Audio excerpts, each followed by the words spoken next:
So this is how I look. एक छोटंसं कानातलं, म्हणजे छोटीसं हेअर्स. आणि मी ना जी नेहमी म्हणत असते की मैं अपनी फेवरेट हूँ, त्यात काय वादच नाही. मी छानच आहे, ठीक आहे. आणखीन आज होळी आहे. आमच्या कोल्हापुरात खूप मोठ्यानं साजरी होत्या, खूप म्हणजे खूप मोठ्यानं. पण मी पुण्यात आहे, त्यामुळे पुण्याची होळी कशी आहे बघूया. आणि त्यानंतर कृष्ण मंदिरात पण जाणार आहे. आज तिकडचा पण व्हिडिओ दाखवला जाईल. So stay tune. बाय, भेटूयात पुढं. याच्या आधी कधी इकडची होळी बघितलंस तू? नाही बघितलेलीस ना? बघूया आता कशी आहे इकडची होळी. Option are the part of my life.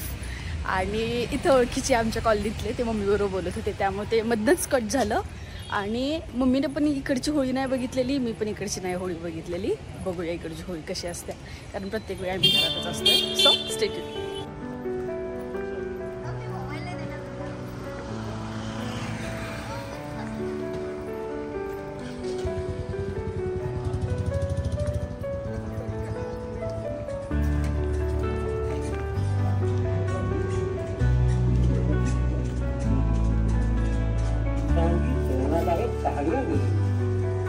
Ramayana, Mahabharat, Shrimad Bhagwat के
पूजा करे 2 मिनिट पूजा होती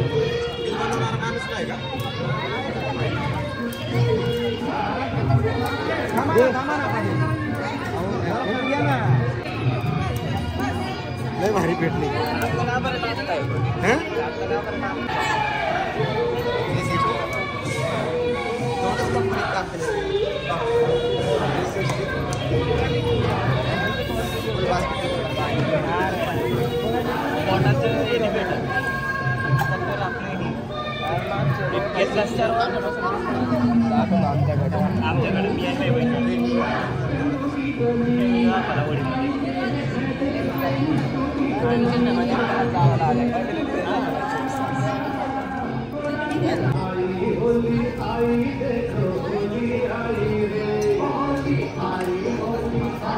मी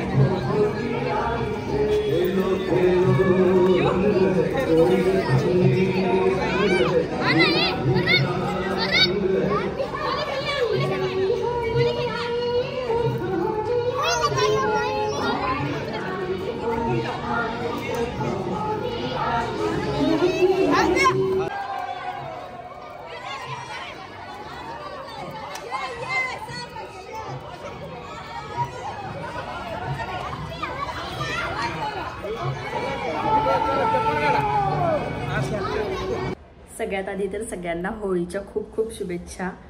होळी आपण याच्यासाठी साजरी करतो की वाईट गोष्टी आपल्या मनातल्या ज्या आहेत, आजूबाजूच्या ज्या आहेत, त्यांचा नाश होऊ दे, चांगल्या गोष्टींचा प्रसार होऊ दे, यासाठी होळी साजरी केली जाते. त्यापेक्षा मोठी एक आख्यायिका या बाबतीत अशी आहे की हिरण्याक्ष आणि हिरण्यकश्यप असे 2 भाऊ होते. ते दानव होते, राक्षस होते.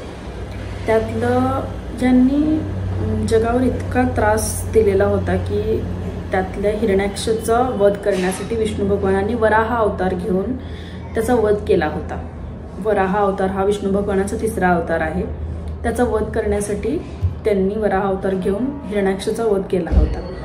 कालांतराने असं झालं की हिरण्यकश्यपूच्या मनात विष्णू भगवानांविषयी राग निर्माण झाला की हा असा कसं काय माझ्या भावाचा वध करू शकतोय, याला मी सोडणार नाही. किंवा त्याने प्रत्येक ठिकाणी असं घोषणा केली होती की जे कोणी विष्णूजींना त्यांची पूजा अर्चना करेल, त्यांचा यज्ञ वगैरे करेल, नामस्मरण करेल, ते सगळे माझे दुश्मन, त्या सगळ्यांना मी मारून टाकेल, भले ते कुणीही असू दे. त्यामुळं धर्तीवर सगळेजण घाबरून होते, कुणीही त्यावेळेला पूजा अर्चना करत नव्हते. कालांतराने त्यांच्या पत्नीच्या पोटी मुलाचा जन्म झाला. त्यांचं सगळ्यात जो लहान मुलं होतं त्याचं नाव होतं प्रल्हाद.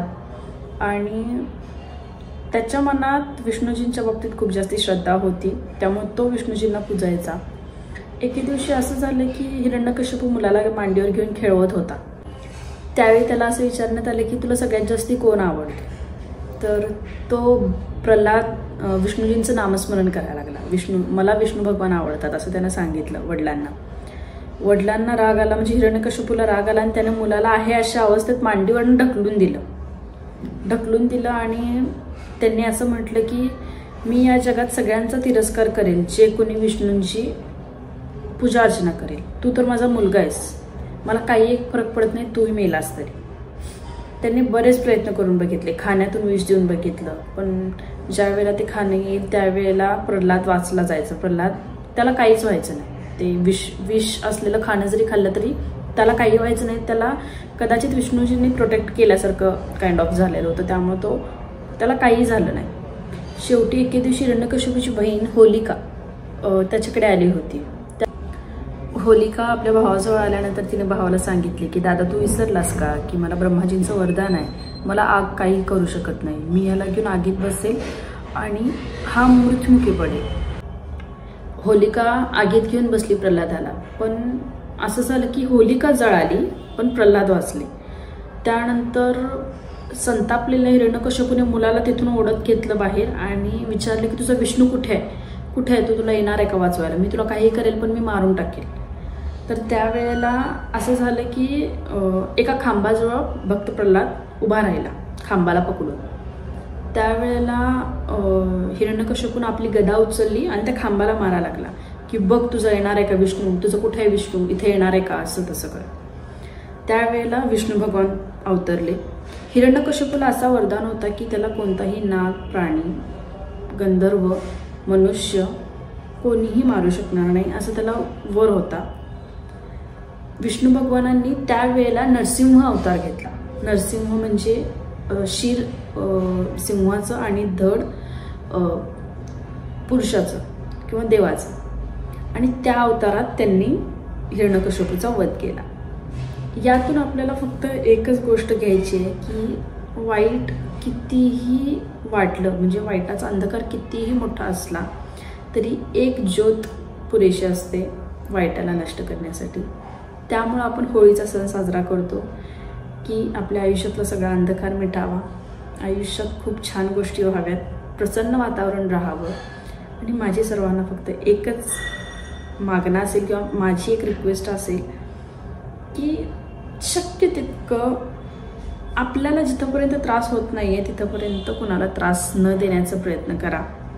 कारण समोरचा जो वागतोय तसाच जर आपण वागायला गेलो तर त्यांच्यात आणि आपल्यात काहीही एक फरक राहणार नाही आहे. त्यामुळे ट्राय करा की छान राहाल. आणि व्हिडिओ आजच अपलोड होतो आहे, आजच शूट केला आहे, रात्री कितीही वेळ होऊ दे आजच व्हिडिओ अपलोड होणार आहे. त्यामुळे जर व्हिडिओ आवडल्यास तर लाईक, शेअर आणि सबस्क्राईब करायला विसरू नका. भेटूया न्यू व्लॉगमध्ये.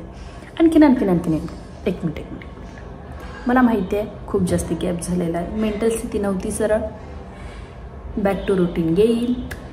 त्यामुळं नक्की बघत राहा. Thank you so much. Bye bye.